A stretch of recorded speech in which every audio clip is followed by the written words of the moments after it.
Novel is Dombey and Sons, firm of Dombey and Sons wholesale, retail and for exportation।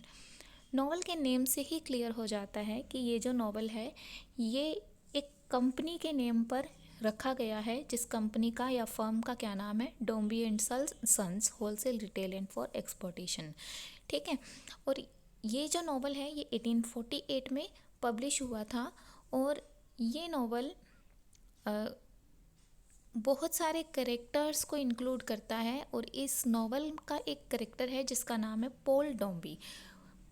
Paul डोम्बी नाम का ये जो character है ये ऐसा माना गया है कि चार्ल्स डिकेंस के गॉडफादर क्रिस्टोफर हुफम से प्रेरित है।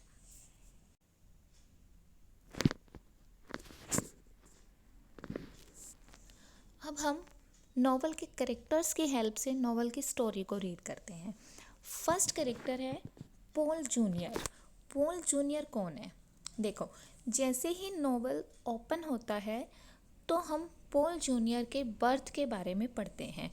पॉल जूनियर मिस्टर पॉल डोम्बी का सन है और ये जो मिस्टर पॉल डोम्बी है ये एक लंबे टाइम से, बहुत ही ज़्यादा समय से एक सन की डिज़ायर रखते हैं और बहुत लंबे समय के बाद नॉवल के ओपनिंग सीन में ही हम पॉल जूनियर के बर्थ के बारे में पढ़ते हैं। अब ये मिस्टर डोम्बी या मिस्टर पॉल डोम्बी है कौन? He is the head of Dombey and son shipping firm. ये Dombey and son shipping firm के ओनर हैं, हेड हैं। और ये कंपनी डोम्बी एंड सन्स नाम की एक lucrative import and export business को रन करती है। मिस्टर डोम्बी एक बेटी के फादर भी हैं और ये जो बेटी है इनकी ये 6 साल की है जिसका नाम है फ्लोरेंस। मतलब मिस्टर डोम्बी की पहले से एक बेटी है जिसका नाम है फ्लोरेंस और इसके बाद इनका एक बेटा हुआ जिसका नाम क्या है, पॉल जूनियर। और इनकी वाइफ को हम मिसेस डोम्बी के नाम से जानते हैं। लेकिन ये जो पॉल डोम्बी है इनका अपनी बेटी फ्लोरेंस में कोई भी इंटरेस्ट नहीं है, सिर्फ इसलिए कि वो एक गर्ल है। उनका मानना है कि she will neither be able to take over the family business nor continue the family name, कि ये गर्ल है तो ये ना तो फैमिली बिजनेस को संभाल पाएगी आगे चलकर और ना ही फैमिली नेम को आगे बढ़ाएगी। मिसेस डोम्बी एक डरपोक सी लेडी है, ठीक है, एक मीक लेडी है, एक फ्राइल यानी कमज़ोर सी वूमेन है और वो पॉल जूनियर के बर्थ के बाद ही मर जाती है। अब मिसेस डोम्बी के मर जाने के बाद जो मिस्टर डोम्बी है वो एक बहुत ही प्रोटेक्टिव और जेलियस फादर बन जाते हैं और वो फ्लोरेंस पर तो, अपनी डॉटर पर तो कोई ध्यान नहीं देते, लेकिन पॉल जूनियर अपने बेटे को बहुत ही ज़्यादा केयरिंग नेचर के साथ पालने लगते हैं। अब इसके पालन पोषण में जो मदद करती है वो है पॉल डोम्बी की एक बहन जिसका नाम है मिसेस चिक। मिसेस चिक के साथ उसकी एक क्लोज फ्रेंड है मिसेस टॉक्स। इन दोनों की सलाह से ये पॉल जूनियर को क्या करता है, पॉल जूनियर को रखने लगता है, पालने लगता है। अब जैसे जैसे बच्चा बड़ा होने लगता है तो ये इन दोनों बच्चों की केयर के लिए सूजन नीपर को और पॉली टूडल को हायर कर लेता है। सूजन नीपर जो है वो फ्लोरेंस के लिए रखी जाती है, बेटी के लिए, और पॉली टूडल जिसे कि रिचर्ड्स नेम दिया गया है उसे पॉल की नर्स के तौर पर रख लिया जाता है। अब ये जो दोनों नर्स हैं, कौन कौन? सूजन नीपर और पॉली टूडल यानी कि रिचर्ड्स, ये दोनों अपना बेस्ट करती हैं कि दोनों बच्चों की परवरिश अच्छे से कर सकें और फ्लोरेंस को नेग्लेक्टेड भी ना हो। ठीक है, तो इससे ये जो डोम्बी हाउस है इससे बहुत ही ज़्यादा दूर नहीं बल्कि पास में ही एक कंबाइंड रेजिडेंस है और एक शॉप है जो कि instrument for the navigation of ships बेचती है। मतलब इनके घर के पास ही एक दुकान है जिसके अंदर नेविगेशन इंस्ट्रूमेंट्स को बेचा जाता है। इस दुकान के साथ ही एक घर भी है जिसके अंदर सोलो गिल्स के नाम से एक करेक्टर रहता। अब ये जो सोल गिल्स है ये क्या करता है, ये इंस्ट्रूमेंट बेचता है जो कि नेविगेशन में काम आते हैं। इसके साथ ही इसका एक ऑर्फेंट नेफ्यू है जिसका नाम है वॉल्टर गे। कौन है ये? एक ऑर्फेंट नेफ्यू है, ठीक है, यानी कि ये अनाथ है और सोल गिल के साथ रहता है। अब इनका एक फ्रेंड है जिसका नाम है कैप्टन कटल। ये कैप्टन कटल भी एक नेवल मैन है और ये इन्हें ज्वाइन करता है, किन्हें, सॉल को और वॉल्टर गे को। वॉल्टर ने अभी डॉम्बी फॉर्म के अंदर, अब इन तीनों का डिस्क्रिप्शन क्यों दिया गया है, क्योंकि इनमें से जो वॉल्टर है, जो कि सोल का क्या है, नेफ्यू है, ऑर्फन नेफ्यू है, इसने डॉम्बी फॉर्म्स के अंदर एक क्लर्क के तौर पर काम शुरू किया है। और ये जो उसकी जॉब है क्लर्क के तौर पर डॉम्बी फार्म के अंदर, ये सोल के लिए काफ़ी इम्पोर्टेंट है, क्योंकि जो सोल का बिजनेस है वो धीरे धीरे डिक्लाइन हो रहा था और उसे अपनी आजीविका के लिए कुछ इनकम चाहिए थी। इसीलिए उन वॉल्टर की जो जॉब है वो सोल के लिए और वॉल्टर के लिए, दोनों के लिए इम्पोर्टेंट है। अब जो पॉल है अब जो पॉल है उसके क्राइस्टनिंग है, उसके बर्थ के कुछ मंथ के बाद उसकी क्राइस्टनिंग है। और इस अवसर पर डॉम्बी सोचता है कि उसकी जो हम कहेंगे कि मेड है, जो पॉल जूनियर की देखभाल करती है, जिसको हम पोली टूडल या रिचर्ड्स के नाम से जानते हैं, उसे एक गिफ्ट दिया जाए थैंक यू के तौर पर।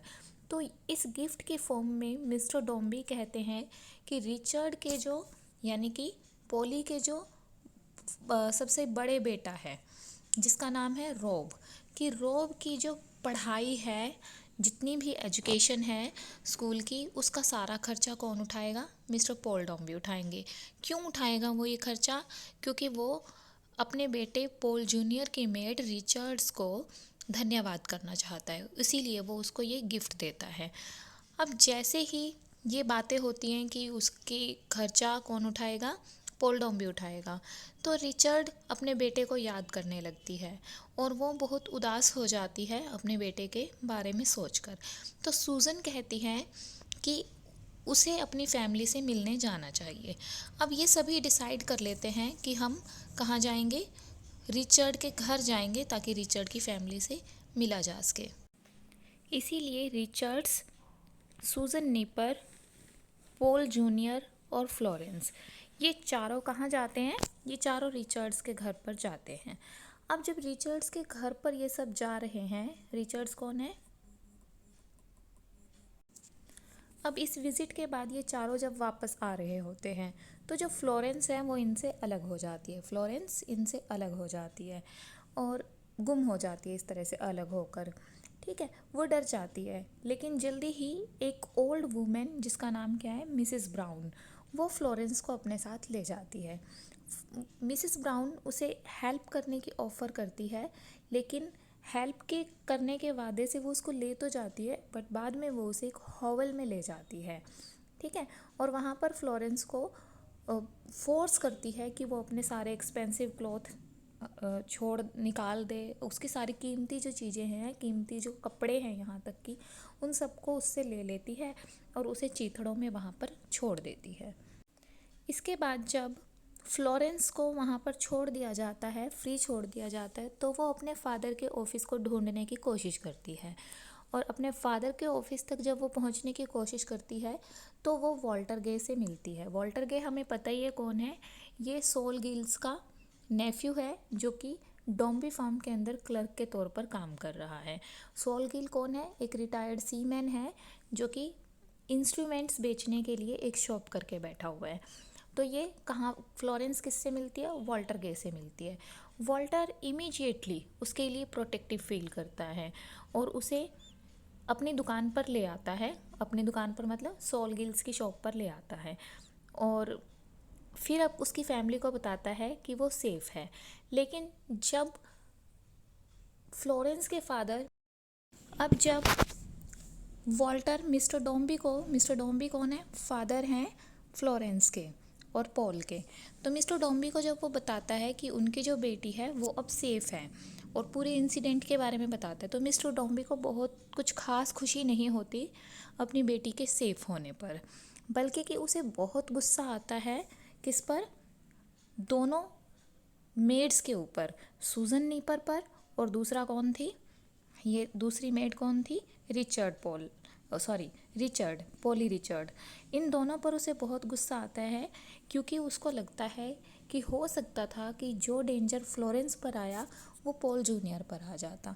इस वजह से उसे बहुत गुस्सा आता है और वो इन दोनों को क्या करता है, इन दोनों को वो सर्विस से डिसमिस कर देता है। और एक जो नई नर्स है, एक जो नई मेड है, उसको पॉल के लिए हायर किया जाता है। इसका नाम है विकहैम। विकहैम को हायर कर लिया जाता है। और दूसरी तरफ अब ये जो फ्लोरेंस थी, इसकी बातचीत जैसा कि किससे होती है, वॉल्टर से होती है, जिसने इसको रेस्क्यू किया। एक तरह से रेस्क्यू तो नहीं किया, जो इसको इसके फादर से मिलाता है। तो इस वॉल्टर गे के साथ इसकी बातचीत होती है। तो ये बातचीत एक अच्छी फ्रेंडशिप में कन्वर्ट हो जाती है इनकी। अब इसके बाद पॉल धीरे धीरे बड़ा होने लगता है और इससे जैसे जैसे वो बड़ा होता है क्लियर होता है कि वो काफ़ी सीरियस है और बहुत ही थॉटफुल हम कहेंगे व्यक्ति है। लेकिन फिज़िकली वो बहुत ही कमज़ोर और बीमार है। जब वो 5 साल का था तो डॉक्टर्स ने रिकमेंड किया कि उसे सी शोर पर टाइम बिताना चाहिए। इसीलिए पॉल को, फ्लोरेंस को और विकहैम को ब्राइटन भेज दिया जाता है, जहाँ पर उन्हें चिल्ड्रंस के एक बोर्डिंग हाउस में रखा जाता है। ये जो बोर्डिंग हाउस था ये मिसिस पिपचिन के द्वारा चलाया जाता था। मिसिस पिपचिन कौन है, बोर्डिंग हाउस को रन करती है और ये बहुत ही कोल्ड और अनसिम्पैथेटिक लेडी है। और जिस समय पर जूनियर पॉल को और फ्लोरेंस को बोर्डिंग हाउस में मिसेस पिपचिन के पास रहने के लिए भेज दिया जाता है, उस टाइम पर दूसरी तरफ जो सोल गिल्स है उसका जो बिज़नेस है वो और ज़्यादा डेक्लाइन हो जाता है और उसे एक लोन की ज़रूरत होती है। अब इस लोन के लिए वो किससे रिक्वेस्ट करता है, मिस्टर डॉम्बी से रिक्वेस्ट करता है। मिस्टर डॉम्बी उसे लोन तो दे देते हैं, लेकिन लोन देने से पहले उसे काफ़ी ह्यूमिलेट करते हैं कि उसको लोन मांगना पड़ा। अब लोन जैसा कि उसको मिल जाता है तो ये जो एक हमने कैरेक्टर पढ़ा था मिस टॉक्स के बारे में। मिस टॉक्स कौन है, मिस्टर डॉम्बी की बहन की फ्रेंड है। मिसिस चिक की क्लोज फ्रेंड है मिस टॉक्स। ये किससे अटैच है, ये डॉम्बी फैमिली से बहुत ज़्यादा अटैच है और मिस्टर डॉम्बी को लाइक करती है। इसी अटैचमेंट के बारे में एक मिस टॉक्स का नेबर है मेजर बैगस्टॉक, इसको पता चल जाता है और ये बहुत ही जेलियस फील करता है। ठीक है, ये क्यों जेलियस फील करता है, क्योंकि ये मिस टॉक्स के प्रति अट्रैक्टेड था, इसीलिए इसको जेलियसी फील होती है। तो इसी जेलियसी में ये क्या करता है, ये ब्राइटन जाता है और ब्राइटन जाकर मिस्टर डॉम्बी से फ्रेंडशिप कर लेता है और उसको अपने विश्वास में ले लेता है अपनी चापलूसी से। अब पॉल की जो हेल्थ है ब्राइटन में इम्प्रूव होने लगती है। जब वो 6 साल का है तो उसे डॉक्टर ब्लिम्बर के स्कूल में भेज दिया जाता है। ये जो डॉक्टर ब्लिम्बर का स्कूल है ये ब्राइटन में ही है। जैसा कि डॉक्टर ने सलाह दी है कि डॉम्बी को, जूनियर डॉम्बी को कहाँ रखा जाए, ब्राइटन में सी शोर में रखा जाए, तो इसीलिए उसको ब्राइटन भेजा जाता है और ब्राइटन में एक बोर्डिंग हाउस में वो रहता है। और जैसे वो 6 साल का होता है तो उसको पढ़ने के लिए एक स्कूल में भेजा जाता है। ये स्कूल भी कहाँ है, ये स्कूल भी ब्राइटन में है और ये स्कूल डॉक्टर ब्लिम्बर के द्वारा चलाया जाता है। यहाँ पर बच्चों को फॉर्मल एजुकेशन दी जाती है। पॉल को स्कूल बहुत ही अच्छा लगता, पॉल को स्कूल का जो वातावरण है वो बहुत अच्छा नहीं लगता है, लेकिन फ्लोरेंस उसकी हेल्प करती है स्टडीज़ में। वो फ्लोरेंस के प्रति काफ़ी वो फ्लोरेंस से काफ़ी हेल्प लेता है अपनी स्टडीज़ में। और उसकी जो सिक हेल्थ थी, पॉल की जो डिक्लाइंग हेल्थ थी, वो दूसरे स्टूडेंट्स का काफ़ी ध्यान अपनी तरफ आकर्षित करती है और सभी उसके प्रति अफेक्शनेट होते हैं। जैसे ही स्कूल की टर्म एंड होती है वहाँ पर एक गुड बाय पार्टी होती है, जिसके बाद फ्लोरेंस और पॉल वापस डॉम्बी मैंशन पर आ जाते हैं।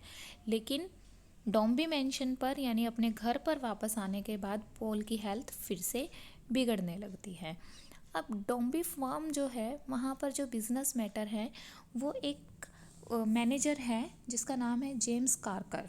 इस जेम्स कार्कर के द्वारा डॉम्बी फार्म के जो मैटर्स हैं, बिजनेस मैटर्स हैं, उनको हैंडल किया जाता है। रीज़न क्या है कि ये जेम्स कार्कर वहाँ का मैनेजर है और इस जेम्स कार्कर का ही एक ब्रदर है जॉन कार्कर। ठीक है, तो ये दोनों इसी फर्म में काम करते हैं और जेम्स कार्कर कौन है, मैनेजर है। ये जो जेम्स कार्कर है जो कि मैनेजर है, ये एक सिनिस्टर है, मतलब इसके जो थॉट्स हैं वो बहुत ज़्यादा अच्छे नहीं हैं, लेकिन ये स्मूथ टॉकिंग मैन है जिस पर कि डॉम्बी बहुत ट्रस्ट करता है। एक दिन डॉम्बी और कार्कर आपस में बातें करते हैं कि वेस्ट इंडीज़ में किसको भेजा जाए कंपनी की ग्रोथ के लिए या कंपनी के कार्य के लिए। जो वेस्ट इंडीज़ थी वो काफ़ी अनप्रॉमिसिंग पोजीशन थी, अनप्रॉमिसिंग लोकेशन थी, काफ़ी डिफ़िकल्ट था वहाँ रहना। तो वॉल्टर जो था उसी टाइम पर फ्लोरेंस से एक लेटर लेकर वहाँ पहुँच जाता है। वॉल्टर कौन था? वॉल्टर यहाँ का एक क्लर्क था जिसने कि फ्लोरेंस को गुम होने के बाद वॉल्टर से वो मिलती है और वो उसके बारे में उसे अपनी शॉप पर ले जाता है, फिर फैमिली को बताता है कि जो फ्लोरेंस है वो ठीक है। तो ये उसी टाइम पर फ्लोरेंस का एक लेटर लेकर डॉम्बी के पास पहुंच जाता है, जिस टाइम पर कि वो बात कर रही थी कि वेस्ट इंडीज़ किसे भेजा जाए। डॉम्बी को जैसे ही अपनी डॉटर से एक मतलब लेटर के बारे में पता चलता है तो उसे मतलब बहुत गुस्सा आता है कि क्योंकि वो अपनी डॉटर को नेगलेक्ट करता रहता था और इस नेगलेक्टेड डॉटर का एक लेटर ये ले आता है। तो इसे वॉल्टर पर बहुत गुस्सा आता है और ये उसी टाइम पर डिसाइड कर लेता है कि ये वॉल्टर को ही वहाँ पर भेजेगा। वॉल्टर इस पोजीशन के बारे में बहुत ही अनसर्टेन है, उसे नहीं पता कि वहाँ पर जाकर क्या करना है। तो वॉल्टर के अब किससे गाइडेंस लेता है? ये जॉन कार्कर से गाइडेंस लेता है। जॉन कार्कर कौन है? जेम्स कार्कर का एल्डर ब्रदर है और ये जेम्स कार्कर से काफ़ी जूनियर पोजीशन पर है। जेम्स कार्कर के इसके साथ स्वीयर रिलेशंस हैं और इसी की तरह से उसके अपनी सिस्टर हैरियट से भी स्वीयर रिलेशंस हैं। तो सिस्टर हैरियट कौन है? जेम्स कार्कर और जॉन कार्कर की बहन है ये।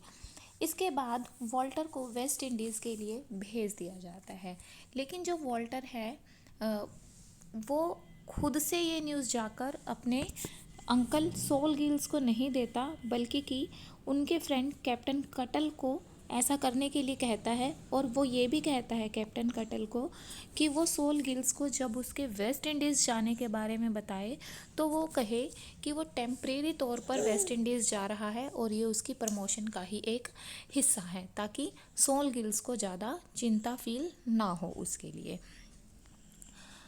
अब Walter walks around to avoid being present for this conversation.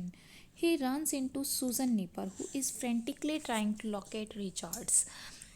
अब जब ये जो वॉल्टर गे है ये सॉल गिल से और कैप्टन कटल से बचकर जा रहा है ताकि वो उनकी बातचीत का हिस्सा ना बने वेस्ट इंडीज़ को लेकर।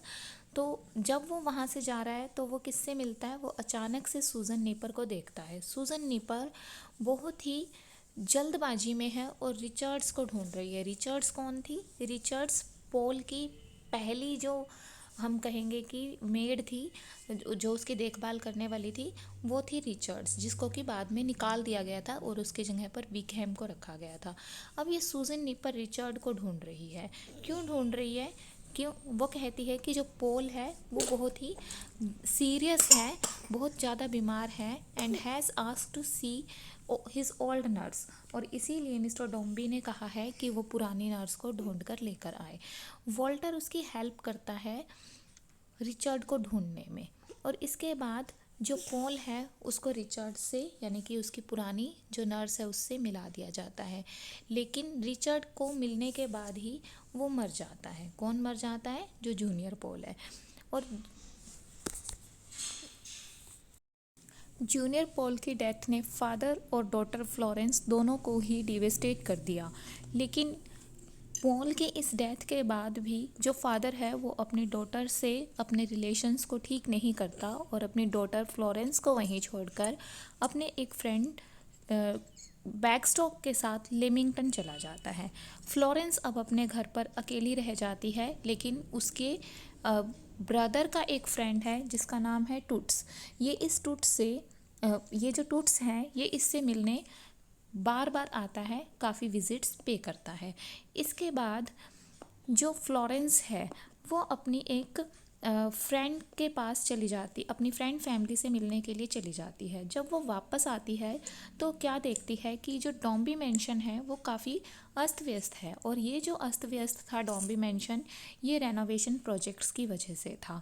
वो देखती है कि उसके फादर, जिन्होंने कि एडिथ से इंगेजमेंट कर ली है, एडिथ नाम की एक वुमेन से इंगेजमेंट कर ली है, तो वो अपनी इस नई वाइफ के साथ घर पर रहने के लिए वापस आ गए हैं। फ्लोरेंस इस न्यूज़ से बहुत ही डिलाइटेड फील करती है। उसे उम्मीद है कि उसकी जो स्टेप मदर है वो उसके साथ अच्छे रिलेशंस रखेगी, और एडिथ भी फ्लोरेंस से जल्दी ही अफेक्शनेट फील करने लगती है। दूसरी तरफ कैप्टन कटल जेम्स कार्कर के पास जाते हैं, उनसे पूछते हैं जाकर कि जो वॉल्टर गे है उन्हें कंपनी की तरफ से वेस्ट इंडीज़ क्यों भेजा जा रहा है। क्या उसे एक पनिशमेंट के तौर पर वहाँ भेजा जा रहा है या उसके कैरियर की एडवांसमेंट के लिए। जेम्स कार्कर उसे एश्योर करता है कि ये उसके कैरियर के लिए बेहतर होगा। इस तरह से वॉल्टर गे को वहाँ पर वेस्ट इंडीज़ के लिए रवाना कर दिया जाता है, और जेम्स कार्कर सॉल को मना लेता है कि वो रॉब को अपनी शॉप पे काम पर रख ले। अब ये रॉब कौन था? ये रिचर्ड्स का बेटा था, रिचर्ड्स का एल्डर सन था, जिसकी हायर एजुकेशन के लिए मिस्टर डॉम्बी ने प्रॉमिस किया था। अब ये क्या करता है, जेम्स कार्कर इस रॉब को सॉल गिल्स की शॉप पर काम के लिए रखवा देता है। वास्तव में ये क्या करता है, ये रॉब के जरिए सॉल गिल्स की शॉप की सारी इन्फॉर्मेशन लेता रहता है कि वहाँ पर कौन आ रहा है, कौन जा रहा है। विशेष तौर पर फ्लोरेंस की हर एक विज़िट के बारे में ये जेम्स कार्कर को बताता रहता है। काफ़ी लंबे समय बीत जाता है, लेकिन वॉल्टर के बारे में सॉल गिल्स के पास कोई न्यूज़ वेस्ट इंडीज़ से नहीं आती। तो सॉल गिल्स डिसाइड करता है कि वो उसके बारे में इंफॉर्मेशन लेने के लिए वेस्ट इंडीज़ जाएगा, और इसके लिए वो वेस्ट इंडीज़ चला जाता है और अपनी शॉप पर कैप्टन कटल को छोड़ जाता है, और उसी दौरान रॉब को भी वहाँ पर रख लिया जाता है कैप्टन कटल के पास। अब जैसा कि हम पहले ही पढ़ चुके हैं कि जो मिस्टर डॉम्बी है वो एडिथ नाम की एक विडोड वुमेन से मैरिज करने वाले हैं। तो जब इस मैरिज के बारे में मिस टॉक्स को पता चलता है, मिस टॉक्स जो कि डॉम्बी की सिस्टर की फ्रेंड थी, जो कि मिस्टर डॉम्बी के प्रति अट्रैक्टेड थी, तो जब इसको इसकी मैरिज के बारे में पता चलता है तो वो बहुत ही दुखी फील करती है। तो ये जो मिस टॉक्स है ये मिसिस चिक से, यानी कि डॉम्बी की सिस्टर से बात करती है, लेकिन जब मिसिस चिक को इस बारे में, उसकी फीलिंग्स के बारे में पता चलता है तो वो उससे बातें करना बंद कर देती है, अपनी फ्रेंडशिप ख़त्म कर देती है मिस टॉक्स से। मिस टॉक्स को और ज़्यादा बुरा फील होता है, और वो चाहती है कि वो किसी ऐसे व्यक्ति के कनेक्शन में रहे जिसका कि डॉम्बी फैमिली से कोई कनेक्शन हो। तो इस तरह से उसको सिर्फ एक ही फैमिली ऐसी मिलती है, वो है टूडल फैमिली। टूडल फैमिली कौन है? जो कि पॉल डॉम्बी की, जूनियर पॉल डॉम्बी की नर्स थी, यानी कि मिसेस रिचर्ड से वो अपने रिलेशंस रख लेती है। एक तरफ मिस टॉक्स मिस्टर डॉम्बी के से मैरिज करने के लिए अपने रिलेशंस टूडल फैमिली से बना लेती है, तो दूसरी तरफ टूट्स जो कि फ्लोरेंस को लाइक करने लगता है, वो कैप्टन कटल से फ्रेंडशिप कर लेता है, क्योंकि उसको पता है कि फ्लोरेंस जो है वो कैप्टन कटल से काफ़ी मतलब अटैच्ड है, उससे काफ़ी अच्छे से बातचीत करती है। कटल इस बात से काफ़ी डिवेस्टेटेड फील करता है कि जो वॉल्टर का जहाज़ है वो टूट गया था, जो कि वेस्ट इंडीज़ गया हुआ था। वो बहुत ही डिवेस्टेटेड, बहुत ही दुखी फील करता है, बहुत शॉक्ड फील करता है जब उसे पता चलता है कि वॉल्टर जिस जहाज़ में था वो जहाज़ टूट कर डूब चुका था। अब वो कार्कर के पास जाता है, जेम्स कार्कर के पास जाता है कंफर्म करने के लिए कि उसके पास कोई न्यूज़ है वॉल्टर से रिलेटेड या नहीं। तो जेम्स कार्कर क्लियर कर देता है कि उसने कटल को धोखा दिया था और उसे वॉल्टर के फेट से कोई भी मतलब नहीं है। अब जैसा कि कार्कर के बुरे बिहेवियर के बारे में क्लियर हो जाता है, तो कार्कर का जो कहानी है वो उसके भाई बहन की तरफ मुड़ जाती है। उसका भाई कौन था? जॉन कार्कर, और बहन थी सिस्टर हैरियट। तो उनकी तरफ कहानी मुड़ जाती है। हैरियट के पास अचानक से एक बेनिफेक्टर आता है, जो उसकी हेल्प के लिए ऑफ़र करते हैं, ठीक है। लेकिन वो कहती है जो बेनिफैक्टर है कि उसे अगर कभी भी उनकी हेल्प की ज़रूरत है या उसके भाइयों को हेल्प की ज़रूरत है तो वो उसकी हेल्प करेगी। एक दिन जो हैरियट है उसके पास एक अट्रैक्टिव वूमेन आती है जो कि लंदन जा रही थी। हैरियट उसे हेल्प करती है, उसको कुछ मनी की ज़रूरत होती है, वो मनी उसको दे देती है। बाद में पता चलता है कि ये वूमेन कौन थी। ये वूमेन थी एलिस मारवुड, जो कि मिसिस ब्राउन की डॉटर थी। मिसिस ब्राउन के बारे में हमने पढ़ा था, ये वो लेडी थी जिसने कि फ्लोरेंस को हेल्प के लिए ले गई थी, लेकिन एक हॉवल में ले जाकर उसके जो कीमती सामान था वो लेकर उसको रैक्स के अंदर छोड़ दिया था। और ये जो मिसेस ब्राउन थी ये काफ़ी ग्रीडी लेडी थी। इसने एलिस मारवुड को जब वो यंग थी अब पैसों के लिए जेम्स कार्कर की मिस्ट्रेस बनने के लिए भेज दिया था, लेकिन कार्कर ने उसे रिजेक्ट कर दिया था और एलिस बेचारी प्रोस्टिट्यूशन की तरफ और थेफ्ट की तरफ रिसोर्ट कर जाती है। अब जैसे ही एलिस को रियलाइज़ होता है कि जिस वुमेन ने उसकी हेल्प करी थी वो उसके एनिमी की सिस्टर थी, तो वो गुस्से में जाती है उसकी मनी वापस करने के लिए।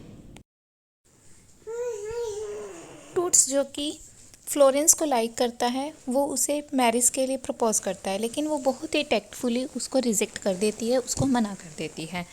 इसके बाद जो एडिथ है जिसने कि मिस्टर डोम्बी से फ्लोरेंस के फादर से मैरिज की थी, उनकी मैरिज बहुत ही अनसक्सेसफुल साबित होती है। जो मिस्टर डोम्बी है वो बहुत ही ज़्यादा जिद्दी और अकड़ू साबित होते हैं। वो सोचते हैं कि उनकी जो वाइफ है एडिथ वो उसके प्रति पूरी तरह से ओबीडियंट हो, और यहाँ तक कि वो चाहते हैं कि एडिथ फ्लोरेंस से कोई भी लगाव ना रखे, उससे बिल्कुल भी स्नेह ना करे। एडिथ भी बहुत जिद्दी है और वो उसकी बातें नहीं मानती है, लेकिन जो डोम्बी है वो उसको टॉर्चर करने के लिए, उससे बदला लेने के लिए बार बार फ्लोरेंस को प्रताड़ित करता है। तो धीरे धीरे इस वजह से जो एडिथ है, मिसेस एडिथ है, वो भी फ्लोरेंस से लव करना कम कर देती है ताकि उसे और टॉर्मेंट ना सहन करने पड़े उसके स्नेह की वजह से। अब बातें तब बिगड़ जाती हैं जब एडिथ की और डोम्बी की सेकंड मैरिज एनिवर्सरी से पहली नाइट होती है। अब इस सेकंड मैरिज एनिवर्सरी से पहली नाइट को जो मिस्टर डोम्बी है वो जेम्स कार्कर के सामने और फ्लोरेंस के सामने एडिथ को बहुत इंसल्ट करते हैं, बहुत बुरा भला कहते हैं, और एडिथ को ये सब बहुत बुरा लगता है। इसीलिए एडिथ उससे बैक करती है, उससे प्रार्थना करती है कि वो उसको एक डाइवोर्स दे दे, लेकिन वो सेपरेशन से मना कर देता है। कौन सेपरेशन से मना करता है? डोम्बी।